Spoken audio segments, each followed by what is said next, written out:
GST को introduce करने का ऑब्जेक्ट क्लॉज था सीमलेस फ्लो ऑफ आईटीसी। क्या जीएसटी डिपार्टमेंट अपना ये ऑब्जेक्ट क्लॉज फुलफिल कर पाई?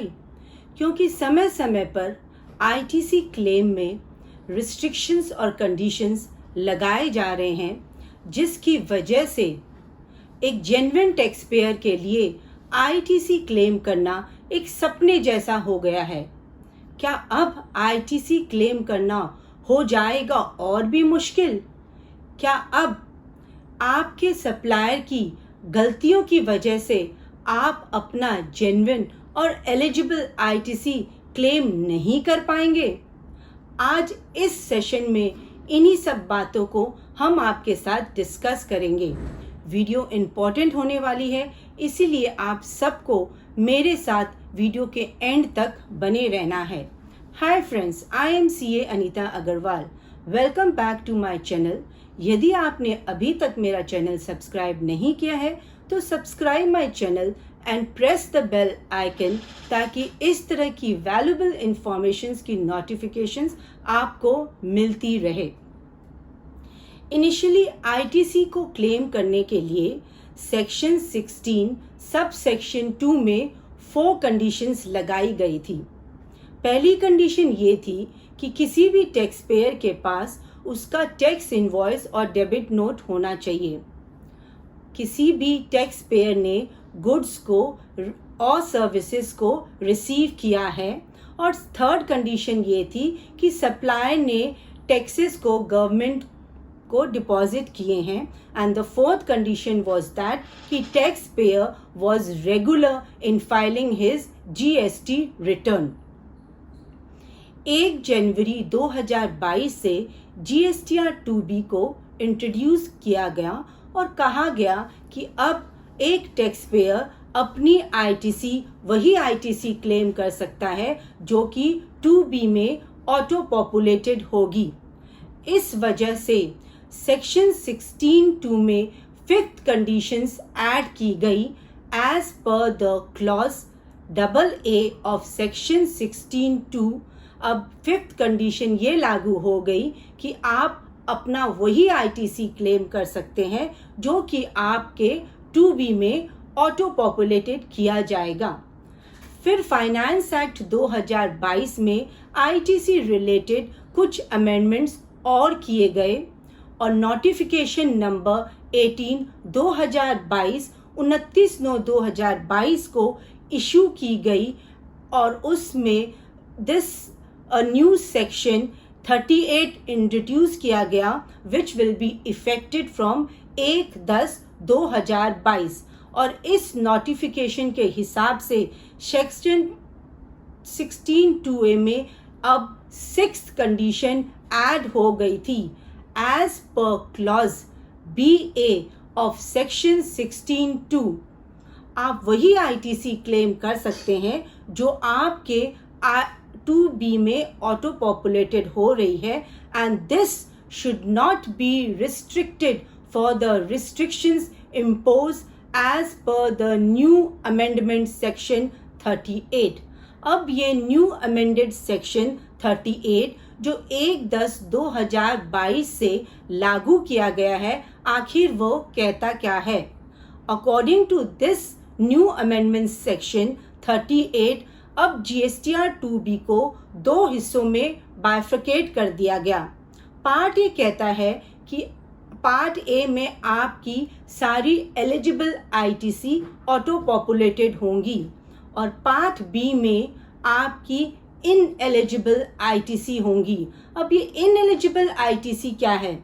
आपकी आईटीसी 2B में तो ऑटो पॉपुलेटेड हो गई है, पर आप उस आईटीसी को क्लेम नहीं कर सकते क्योंकि आपके सप्लायर ने डिफॉल्ट किया है।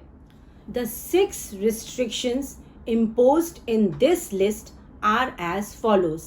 पहली रिस्ट्रिक्शन ये थी कि अगर आपने किसी न्यूली रजिस्टर्ड सप्लायर से गुड परचेज किए हैं तो कुछ टाइम लिमिट तक, जो कि अभी तक प्रिस्क्राइब नहीं की गई है, आपको अगर आपका आईटीसी 2B में भी ऑटो पॉपुलेटेड होता है तो भी आप उस आईटीसी को क्लेम नहीं कर सकते। द सेकेंड रिस्ट्रिक्शन वॉज, अगर आपके सप्लायर ने अपनी टैक्स पेमेंट में कोई भी डिफ़ॉल्ट किया है and that default continues for a prescribed period of time. The third restriction was कि अगर आपके सप्लायर की GSTR 1 और 3B में कोई भी मिसमैच है and that mismatch exceed the prescribed limit yet to be decided.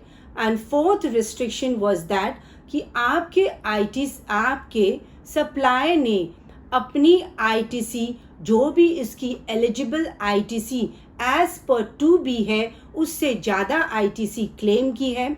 और फिफ्थ रिस्ट्रिक्शन वाज दैट कि अब आपके सप्लायर ने अपनी आउटवर्ड टैक्स लायबिलिटी पे करने के लिए जो भी आईटीसी उसने यूटिलाइज की है that exceeds the provisions of section 4912 read with the rule 86B।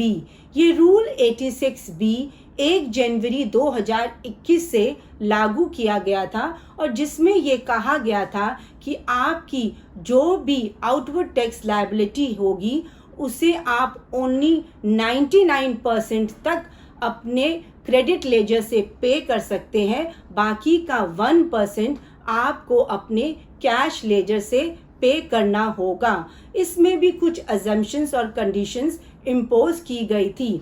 जब यह रूल 86B 1 जनवरी 2021 को लाया गया था तब कोई भी प्रोविजंस इसको नोटिफाई करने के लिए इंट्रोड्यूस नहीं हुआ था। अब प्रोविजंस 4912 इंट्रोड्यूस किया गया है to make this rule 86B applicable.